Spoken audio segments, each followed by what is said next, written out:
Welcome to a deep dive into, well, maybe everything, or at least everything there could be. We're talking about the multiverse today. Are there really infinite copies of us out there, somewhere? And if so, are those copies living almost the same lives as us or radically different ones?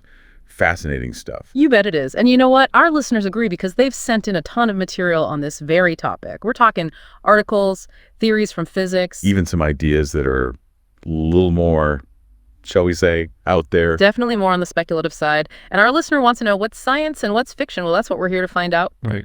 Absolutely. And one of the most interesting things about this whole multiverse idea, it's not new. People have been kicking this around for centuries. What is new is that we have these incredible advancements in physics, like in cosmology and quantum mechanics, that kind of make the multiverse seem, well, possible. Makes you think, huh? So to keep all these mind-blowing ideas straight, we're using that tier list idea from that awesome article you sent. It's perfect for this. We're talking about ranking multiverse theories from totally plausible, given what we know about physics, to, whoa, that's wild. Right. And starting us off in the totally plausible category is something called multiverse inflation. Sounds like a bad hair day, right? Maybe for a black hole. But seriously, what is it? Well, it comes from the idea of cosmic inflation, which explains how the universe expanded super fast right after the Big Bang. Basically, multiverse inflation says that inflation, it might just go on forever. Forever. Okay, so it's like it's constantly puffing out these other universes. Like bubbles. Each one, its own little bubble universe. And get this, each one could have slightly different physics. Whoa, different physics. So like gravity works differently. Exactly. Imagine a universe where gravity is like way weaker. You'd have these giant puffy stars. Or maybe a universe with super strong gravity, you might not even get stars at all. It's really wild to think about. Totally mind-blowing. But here's the thing. Are these bubble universes, like right next to ours, could we ever see them?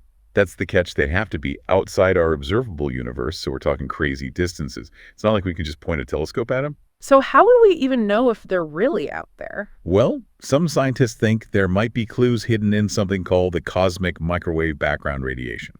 That faint afterglow from the Big Bang. Okay, yeah. They're looking for patterns, right? Exactly.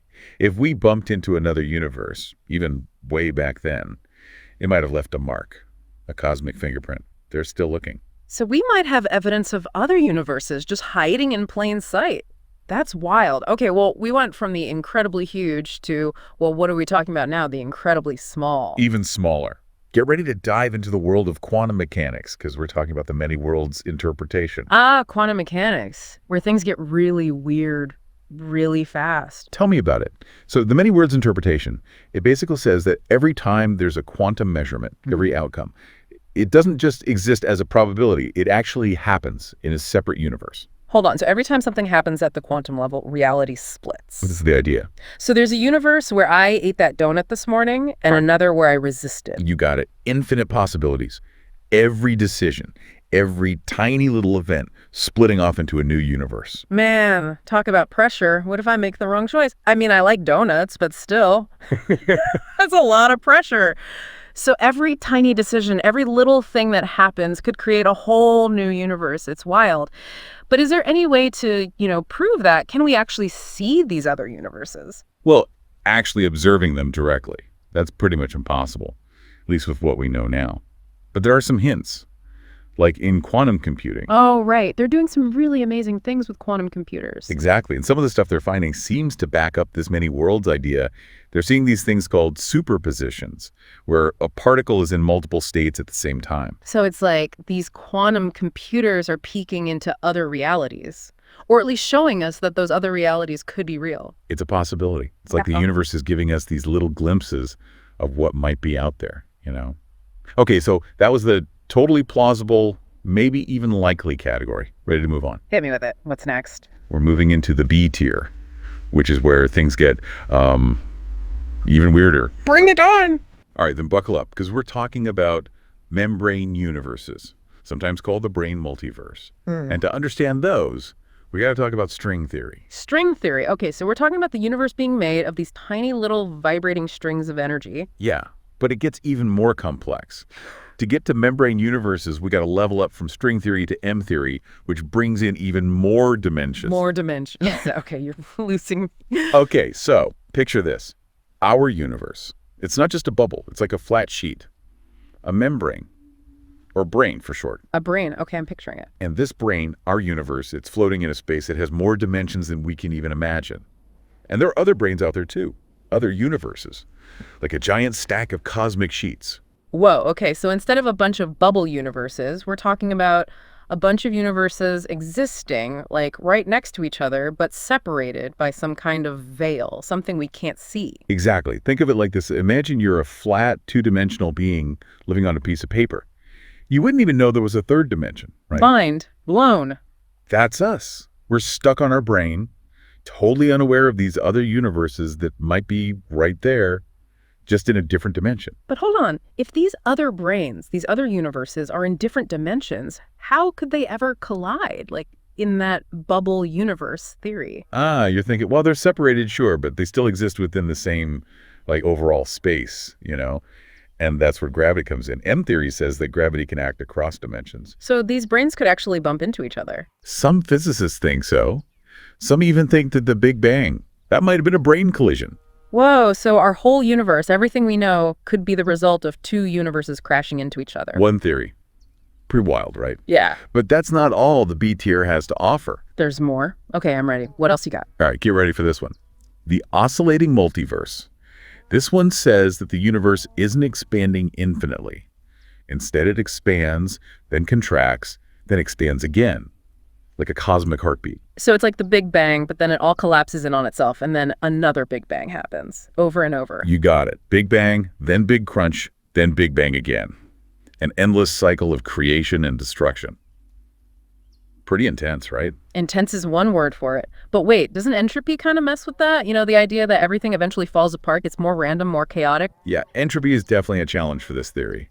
Even if we could get past the whole collapsing universe thing each cycle, it wouldn't be quite the same as the one before. So each time the universe gets reborn, it's a little bit worse for wear. Basically.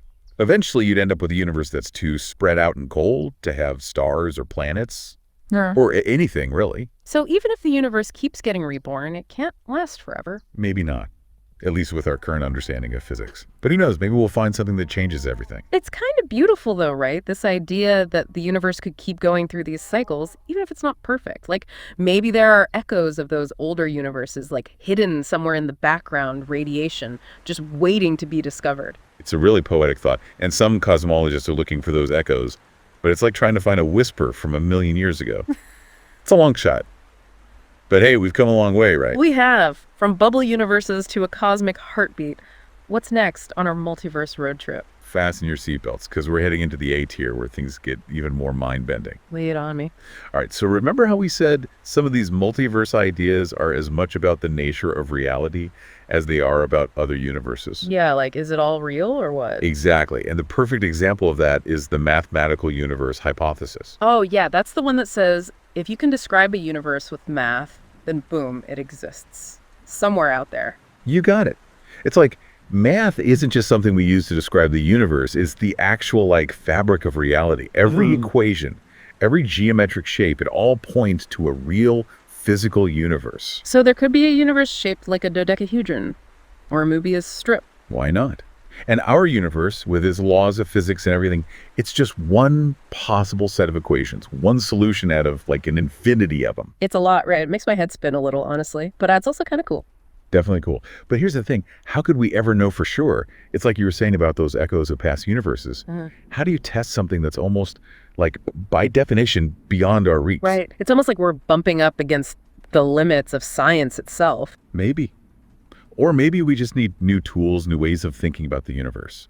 And that brings us to another really interesting A-tier theory, the simulation hypothesis. Oh, yeah. The one where we're all just living in a giant computer simulation. Isn't that more of a, science fiction thing? It definitely sounds like science fiction. Yeah. But some really smart people are taking it seriously. The basic idea is if a civilization gets advanced enough, they could create these super realistic simulations of universes. And if they can do that, well, the odds that we're in the original real universe, they start to get really small. So it's like if there's even one civilization out there that's figured out how to make these universe simulations, then statistically we're probably in one of the simulations, not the real deal. Kind of trippy, right? I mean, it really makes you question what real even means, Totally. Okay, well, that's definitely enough to chew on for a while. And you know what? I'm almost afraid to ask, but what about those even more out there theories? We talking like universes where time runs backward or... Oh, you mean those perceptual universes and the multiverse possibilities and all that? Yeah. Don't worry, we're not going to ignore them entirely. But let's just say those are more like thought experiments. Yeah. Fun to think about, but really hard to test. So we're drawing a line in the cosmic sand. We've gone from plausible to mind-blowing, and now we're firmly in the realm of pure imagination. I think that's fair. But even those really wild ideas, they show us something important. They show how curious we are. We want to know what's out there, even if it's beyond our understanding. I love that. So, to our listener who sent in all that awesome material on the multiverse, we hope you enjoyed this deep dive. We covered a lot of ground today, everything from bubble universes to the idea that reality itself might be, well, not quite what we think it is. And who knows, maybe someday we'll have some answers. More. Even more questions. That's the beauty of it all, right? The universe is full of mysteries, and we're just getting started. Thanks for listening, everybody, and keep looking up.